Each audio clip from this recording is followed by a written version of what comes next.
Saudara Al, kita sekarang ada di depan gereja kelahiran Yesus ya. Ya, Kita sebentar lagi akan masuk, kita melihat tempat di mana Yesus dilahirkan. Mungkin Romo Al bisa menjelaskan sedikit sejarah gereja ini. menarik untuk lihat sebenarnya kalau mau lihat sejarah dari gereja ini, dari tempat ini, bisa kelihatan minimal dari pintu yang ada di belakang kita ini. Karena kalau lihat situ ada pintu kecil di mana mereka sedang masuk. Lalu di atas tempat pintu itu ada kelihatan seperti bekas pintu juga ya. Yang sudah diblok, sudah dicor mati ya, sudah ditutup dengan tembok batu ya. Lalu di atas itu bentuk itu, di atas itu akan kelihatan juga ya, seperti kuda-kuda untuk pintu yang lain. Nah, sehingga kurang lebih dari situ merepresentasikan betapa pintu gereja ini sudah beberapa kali berubah. Saudara Theo pasti tahu dengan baik kapan saja pintu ini berubah. Dari awalnya dari zaman Bizantin, gereja ini didirikan oleh Kaisar Konstantinus, betul ya? Ya. Itu pertama kali gereja dibangun. Ya, jadi setelah Konstantinus kemudian mengumumkan untuk mencabut kembali larangan atau juga pengejaran atas orang-orang Kristen. Jadi setelah Konstantinus datang, lalu kemudian disusul oleh ibunya Santa Helena ke tempat ini, kurang lebih sekitar tahun 325 gereja ini kemudian dibangun. Dan setelah itu, ya? di zaman itu di abad keempat itu gereja ini dibangun. Dan setelah zamannya Konstantinus, kemudian gereja ini bertahan, tetapi kemudian dihancurkan ya, sempat terbakar gitu ya. Lalu setelah zamannya Konstantinus, kaisar kedua yang kemudian membangun kembali basilika ini adalah Justinianus. Dan dari peninggalan Justinianus itu yang sebagian besar lantai dan bangunannya itu masih kita miliki sampai dengan hari ini. Oh, jadi yang nanti akan kita lihat. Yang akan kita lihat di dalam. Itu sebagian besar zaman Justinianus. Saya dengar setelah itu dihancurkan semua gereja ya. Semua gereja, bukan hanya gereja ini tapi juga gereja lain di Tanah Suci dihancurkan oleh tentara Persia. Berarti ini juga dihancurkan. Nah, salah satu dari gereja yang tidak dihancurkan oleh tentara-tentara Persia adalah gereja ini. Berarti ini sudah lama sekali ya? Gereja ini cukup lama ya. 17 abad atau berapa? Ya, karena tentara Persia itu tahun 614 ya. Mereka datang ke sini dan kemudian menghancurkan cukup banyak gereja. Dan gereja ini selamat karena ada salah satu legenda yang menceritakan kenapa gereja ini selamat dari tangan orang Persia. Adalah legenda yang menceritakan bahwa ketika tentara-tentara ini masuk ke dalam gereja, mereka menemukan mosaik yang di dalamnya terdapat juga gambar atau yang melukiskan orang Majus yang datang menyembah Yesus. Hubungannya dengan tentara Persia? Nah, orang-orang Majus itu bahasa kita untuk menjelaskan atau menerjemahkan para sarjana yang datang dari timur itu ya, para sarjana yang datang ke tempat ini. Dan mereka di dalam mosaik itu digambarkan menggunakan pakaian yang biasa digunakan oleh orang-orang Persia, orang-orang yang kalau di tempat sekarang ini Iran, Irak gitu ya.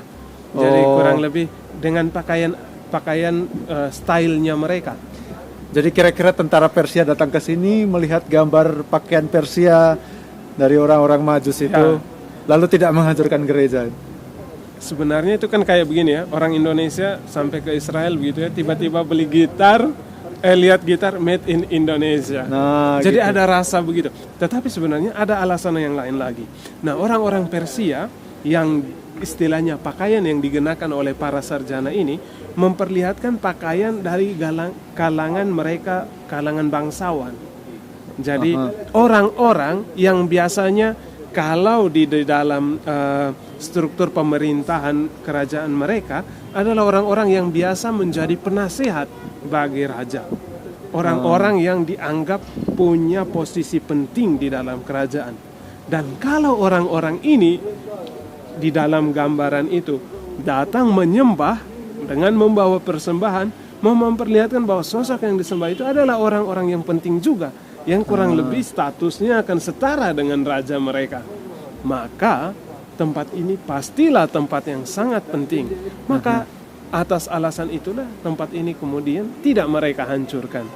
Jadi karena itu ya, orang-orang Persia tidak jadi menghancurkan gereja. Maka selamat gereja sampai sekarang. Maka gereja ini selamat sampai dengan hari ini. Sementara gereja yang lain dihancurkan. Okay. Kalau begitu kita langsung masuk saja ya. Oke, mari kita ke dalam.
Bapak, Ibu, Saudara dan Saudari yang terkasih, saya akan membacakan kutipan dari Injil Lukas, bab 2, ayat 1 sampai dengan ayat yang ke-7.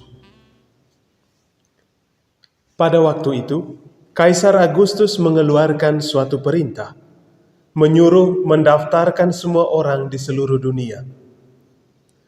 Inilah pendaftaran yang pertama kali diadakan, sewaktu Kirenius menjadi wali negeri di Syria.